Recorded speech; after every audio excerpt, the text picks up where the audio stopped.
Hello dear aspirants, આપ સર્વેનું અમારી YouTube channel game changing સાયકોલોજીમાં હાર્દિક સ્વાગત છે. આજના વિડીયોની અંદર આપણે ટેટાટની જે આવનારી પરીક્ષા છે એના માટે ચાઇલ્ડ ડેવલપમેન્ટ એન્ડ પેડાગોજી આ ટોપિક જે છે ખૂબ અગત્યનો છે. એમાંથી 15 માર્ક્સ જેટલું વેઇટેજ જે છે એ તમને પરીક્ષામાં જોવા મળશે અને એ અંતર્ગત આપણે બાળકો માટે કેટલીક અગત્યની સંસ્થાઓ છે જે રાષ્ટ્રીય કક્ષાએ અને આંતરરાષ્ટ્રીય કક્ષાએ વર્ક કરી રહી છે, જેથી કરીને બાળકોની સિક્યુરિટી હોય, સેફટી હોય, અવેરનેસ હોય, એ બધી જ વસ્તુઓ ઉપર ધ્યાન આપી શકાય. તો એવી કેટલીક અગત્યની સંસ્થાઓ જે વારંવાર પરીક્ષામાં પૂછાય છે, તો એવી ઘણી બધી સંસ્થાઓ છે જે પૈકી આપણે આજે યુનિસેફ વિશે ચર્ચા કરવાના છે.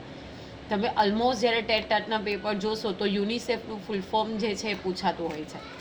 તો જે કેટલીક ઇમ્પોર્ટન્ટ ઇન્સ્ટિટ્યુશન્સ છે જે ચિલ્ડ્રન માટે વર્ક કરે છે એ અંતર્ગત આપણે આજના વિડીયોની અંદર યુનિસેફ વિશે કમ્પ્લીટ ઇન્ફોર્મેશન જે છે એ મેળવવાના છે. અને આજનો વિડીયો જે છે એ 20 નંબરનો વિડીયો છે. તો તમે અગાઉના વિડીયો નથી જોયા તો પ્લેલિસ્ટમાં જઈને એ વિડીયો ચેક કરી લેજો. સૌપ્રથમ આપણે જોઈએ કે એનું ફૂલ ફોર્મ જે ખૂબ જ અગત્યનું છે અને સાથે સાથે એની હિસ્ટ્રી એટલે કે કયો ઇતિહાસ જે છે એ બેઝિકલી યુનિસેફની સાથે સંકળાયેલો છે. તમે અહીંયા સિમ્બોલ જોઈ શકો છો યુનિસેફનો. તમને એક્ઝામમાં સિમ્બોલ નથી પૂછાવાનો, બટ સ્ટીલ આપણને ખબર હોવી જોઈએ. તો બેઝિકલી આપણે જ્યારે વાત કરીએ તો યુનિસેફના 2 નેમ્સ છે. ઓકે, પહેલાંની આપણે વાત કરીએ તો યુનિસેફનું જે ફૂલ ફોર્મ હતું એ હતું United Nation Children's Fund. Okay, sorry, અત્યારનું જે કરંટ નામ જે છે એ શું છે? યુનાઇટેડ નેશન્સ ચિલ્ડ્રન્સ ફંડ એ અત્યારનું નામ છે. જ્યારે અગાઉની આપણે વાત કરીએ તો અગાઉ એનું ફૂલ ફોર્મ એવું હતું United Nations International Children's Emergency Fund.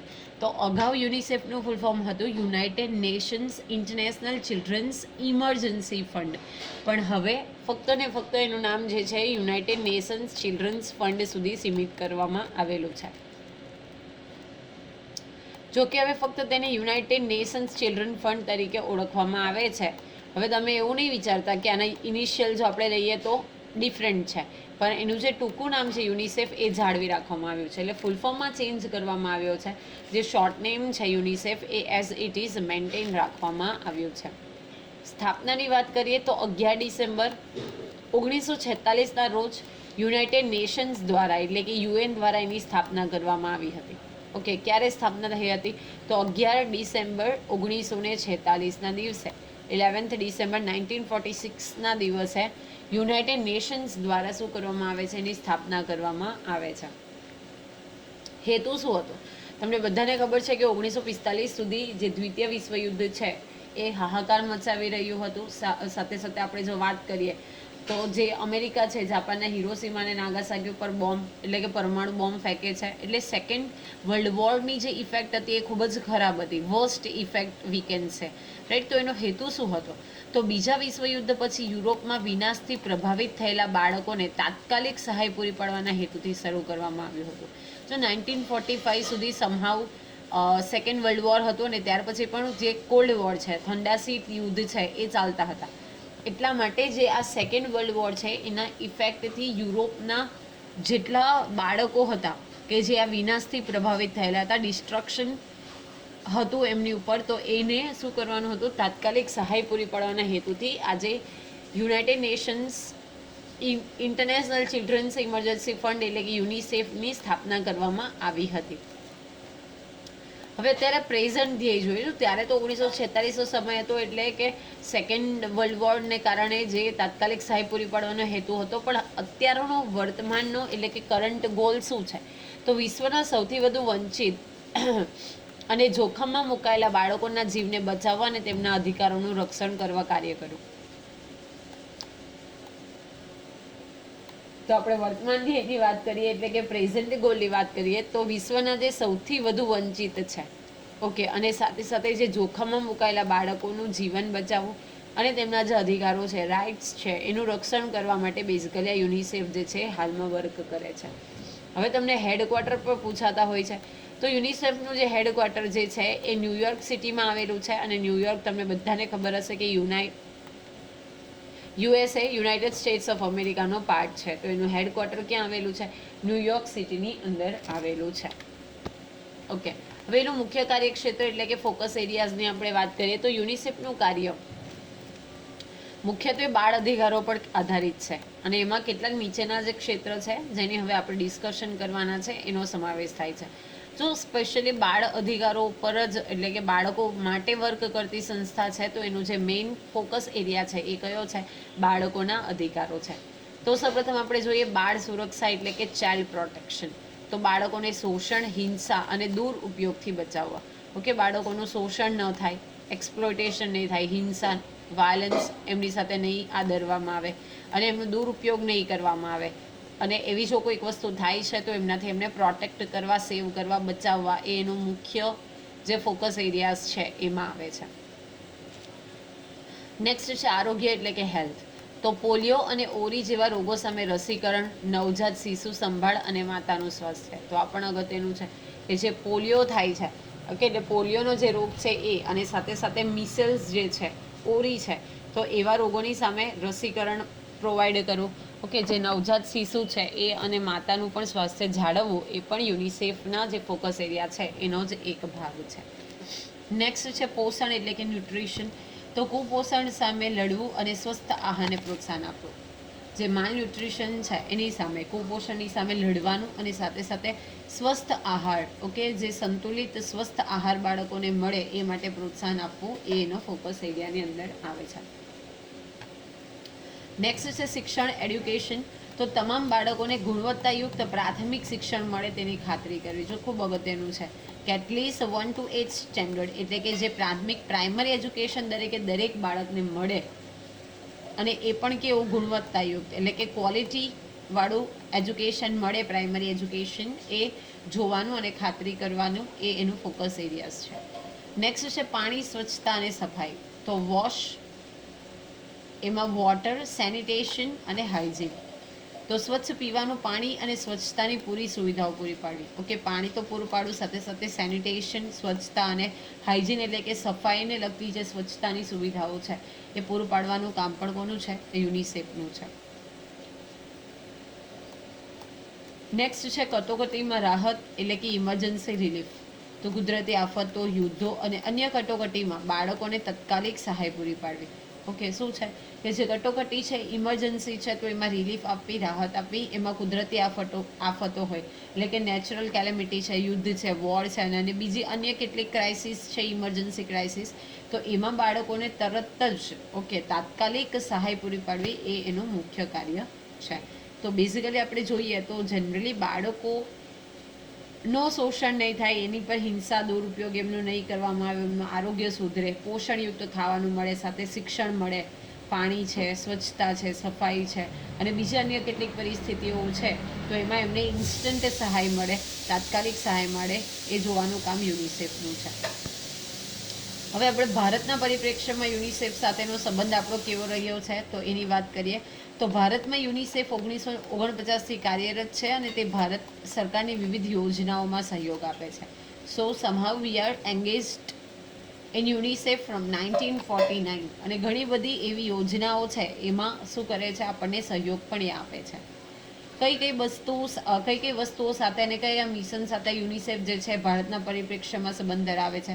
તો તે ભારતમાં પોલિયો નાબૂદી અભિયાન, સાથે સાથે શિક્ષણનો અધિકાર, આરટીઈ, રાઇટ ટુ એડ્યુકેશન અને પોષણ સંબંધિત યોજનાઓમાં સક્રિય ભૂમિકા ભજવે છે. ખાસ કરીને પોલિયો નાબૂદ અભિયાન કે પહેલાંની આપણે વાત કરીએ તો આપણે ત્યાં જે પોલિયો જે છે એ ખૂબ જ આપણે કહી શકાય કે ઘણા લોકોની અંદર જોવા મળતો હતો. એના દ્વારા એટલા માટે પોલિયોથી બચાવવા માટે સરકાર જે છે એ રસીકરણ પણ ચલાવે છે અને સાથે સાથે ડ્રોપ્સ પણ આપે છે. તમે બધાએ સાંભળ્યું હશે, 2 બૂંદ જિંદગી કે, રાઈટ? તો એ સમહાવ એની સાથે આ પોલિયો નાબૂદી અભિયાન છે. ઘરે આવીને નાના બાળકો હોય એને પોલિયોની જે ડ્રોપ્સ છે, ટીપા છે, એ પીવડાવવામાં આવે છે. સાથે સાથે શિક્ષણનો અધિકાર એટલે કે રાઇટ ટુ એડ્યુકેશનની આપણે વાત કરીએ તો એની સાથે પણ યુનિસેફ આપણને સહાય કરે છે. અને કેટલીક બીજી પોષણ સંબંધિત યોજનાઓ છે તો એમાં પણ એ એક્ટિવલી શું કરે છે? પોતાનો રોલ પ્લે કરે છે. સન્માનની વાત કરીએ તો યુનિસેફને 1965ની અંદર નોબેલ શાંતિ પુરસ્કાર એટલે કે નોબેલ પીસ પ્રાઇઝથી સન્માનિત કરવામાં આવ્યું હતું, જેણે બાળકો માટેના વૈશ્વિક કાર્યને માન્યતા આપી હતી. તો જો જરૂરી નથી કે નોબેલ પીસ પ્રાઇઝ છે ફક્ત ને ફક્ત વ્યક્તિને મળે, ઘણી બધી સંસ્થાઓને પણ મળેલું છે. અને યુનિસેફ જે પ્રમાણે બાળકોના વિકાસ માટે અને સાથે સાથે બાળકોના વૈશ્વિક કાર્યને માન્યતા આપી હતી, વિશ્વના ફલક ઉપર માન્યતા આપી હતી, એટલા માટે 1965ની અંદર આપણે જોયું કે 1946માં એસ્ટાબ્લિશ કરવામાં આવે છે, કારણ કે જે સેકન્ડ વર્લ્ડ વોર હોય એનાથી બાળકો ખૂબ પ્રભાવિત થયેલા ઇન સેન્સ કે સૌથી વધુ હાનિ કહી શકાય, યા એમને ઘણું શોષણ કરવું પડેલું. એટલા માટે 1965ની અંદર એમનું જે વર્ક છે એને બિરદાવવા માટે નોબેલ શાંતિ પુરસ્કાર એટલે કે નોબેલ પીસ પ્રાઇઝથી આ યુનિસેફની સંસ્થા જે છે એને સન્માનિત કરવામાં આવી હતી. હવે આપણે જોઈએ કેટલાક દૂત જે છે એટલે કે ગુડવિલ એમ્બેસેડર્સ છે એની વાત કરીએ તો યુનિસેફના એમ્બેસેડર એટલે શું કે કોઈક ખ્યાતનામ વ્યક્તિ છે જે શું કરશે કે જે પરિવર્તન છે સાથે સાથે લોકોને અવેર કરવું અને આ જે બધા કેમ્પેન્સ ચલાવે છે તો એમાં સપોર્ટ કરવો, એટલા માટે અલગ અલગ એમ્બેસેડર્સ હોય છે. તો સૌથી જાણીતા એમ્બેસેડર હોય છે એટલે કે જે આ યુનિસેફના એમ્બેસેડર્સ છે, દૂત જે છે એ ખૂબ જાણીતા લોકપ્રિય વ્યક્તિ હોય છે.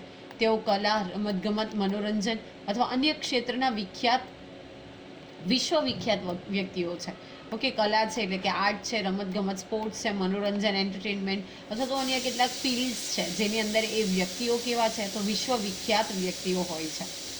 એમની ભૂમિકા આપણે જોઈએ તો તેઓ પોતાના વૈશ્વિક પ્લેટફોર્મનો ઉપયોગ કરીને બાળકો સામેના પડકારો અને યુનિસેફના કાર્ય વિશે જાગૃતિ ફેલાવે છે. હવે વિખ્યાત પર્સનાલિટીઝ છે, ફેમસ પર્સનાલિટીઝ છે, તો એ પોતાનું જે પ્લેટફોર્મ છે લોકો એમને ઓળખે છે, લોકો એને આઇડલ માને છે, એટલા માટે એ લોકો શું કરશે કે એમનું જે પ્લેટફોર્મ છે, ઓકે, એમની ગુડવિલ છે એનો ઉપયોગ કરીને બાળકો સામેના જે પડકારો છે એ અને સાથે સાથે યુનિસેફ બાળકો માટે કઈ રીતે કાર્ય કરી રહ્યું છે તો એ માટેની જાગૃતિ ફેલાવે છે.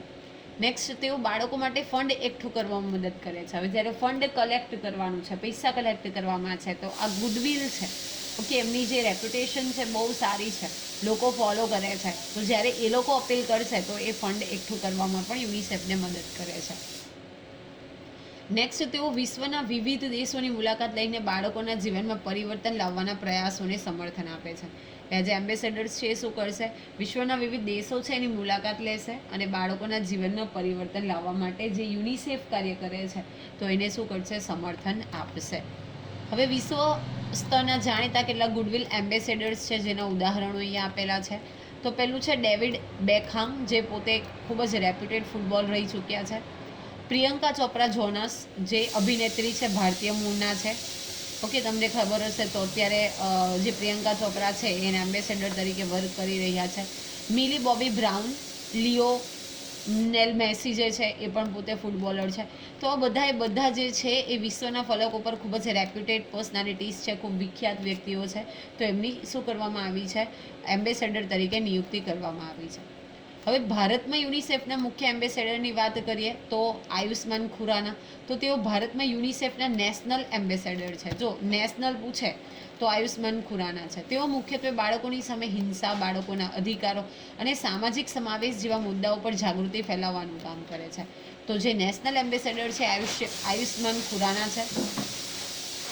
શું કરે છે તો બાળકોની સામે જે હિંસા થાય છે, બાળકોના અધિકારો છે એટલે કે રાઇટ્સ છે, અને સાથે સાથે એમનો સામાજિક સમાવેશ કેવી રીતે એને સોશિયલી ઇન્ક્લુડ કરવામાં આવે એવા મુદ્દાઓ ઉપર જાગૃતિ ફેલાવવાનું કામ આયુષ્માન ખુરાના જે છે એ કરી રહ્યા છે, પોતે નેશનલ એમ્બેસેડર છે.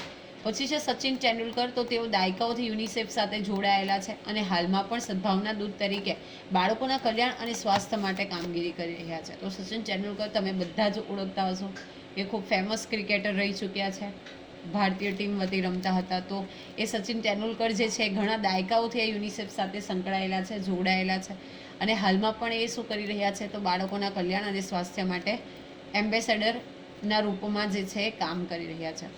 હવે કેટલાક વૈશ્વિક સ્તરના હાલના જાણીતા સદભાવના દૂત એટલે કે ગ્લોબલ ગુડવિલ એમ્બેસેડર્સની વાત કરીએ તો સૌથી પ્રથમ છે પ્રિયંકા ચોપરા જોનસ, જે ભારતીય મૂળના કહી શકીએ આપણે, તો એ ઇન્ટરનેશનલ લેવલ ઉપર ભારતને રિપ્રેઝેન્ટ કરે છે. ડેવિડ બેકહામ, મિલી બોબી બ્રાઉન અને લિયોનેલ મેસી, ઓકે, તો આ બધા જે ખૂબ જ વર્લ્ડ લેવલ ઉપર ફેમસ લોકો છે એ શું કરી રહ્યા છે, વૈશ્વિક સ્તરના જાણીતા કેટલાક એમ્બેસેડર્સ છે અને યુનિસેફ દ્વારા જે કોઈ કાર્ય કરવામાં આવે છે તો એને સપોર્ટ કરે છે, સાથે સાથે ફંડ કલેક્ટ કરવાનું હોય, યુનિસેફની કામગીરી વિશે લોકોને અવેર કરવાના હોય, તો આ બધું જ કામ આ લોકો જે એમ્બેસેડર્સ છે એ કરી રહ્યા છે. તો આશા રાખું છું કે આજના યુનિસેફ વિશે આપણે જે વાત કરી એ વિડીયોમાં તમને સમજ પડી હશે. ખાસ યાદ રાખવાનું છે એનું ફૂલ ફોર્મ. પહેલાં હતું United Nations International Children's Emergency Fund. હવે એનું નામ જે છે યુનાઇટેડ નેશન્સ ચિલ્ડ્રન ફંડ છે. સ્થાપના જે છે એ 11 ડિસેમ્બર 1946ના રોજ યુનાઇટેડ નેશન્સ દ્વારા કરવામાં આવી હતી. એનો હેતુ શું હતો, તો બીજા વિશ્વયુદ્ધ પછી યુરોપમાં જે વિનાશથી પ્રભાવિત થયેલા લોકો બાળકો હતા તો એને તાત્કાલિક સહાય પૂરી પાડવામાં આવે, એવો એનો હેતુ હતો. એનું જે HQ છે, હેડક્વાર્ટર, એ ક્યાં આવેલું છે, ન્યુયોર્ક સિટી યુએસએની અંદર આવેલું છે. બાળ સુરક્ષા છે, આરોગ્ય છે, પોષણ, શિક્ષણ, પાણી, સ્વચ્છતા અને સફાઈ, કટોકટીમાં રાહત, આ બધી વસ્તુઓ સાથે યુનિસેફ જે છે એ બેઝિકલી સંકળાયેલું છે. તો આશા રાખું કે આજના વિડીયોમાં તમને સમજ પડી હશે. વિડીયો પસંદ પડે તો વિડીયોને લાઇક કરી અને શેર કરવાનું ભૂલશો નહીં. અને આવા જ વધુ વિડીયોની અપડેટ્સ મેળવવા માટે even you can subscribe our YouTube channel game changing psychology. Thank you for watching the video. Have a nice day.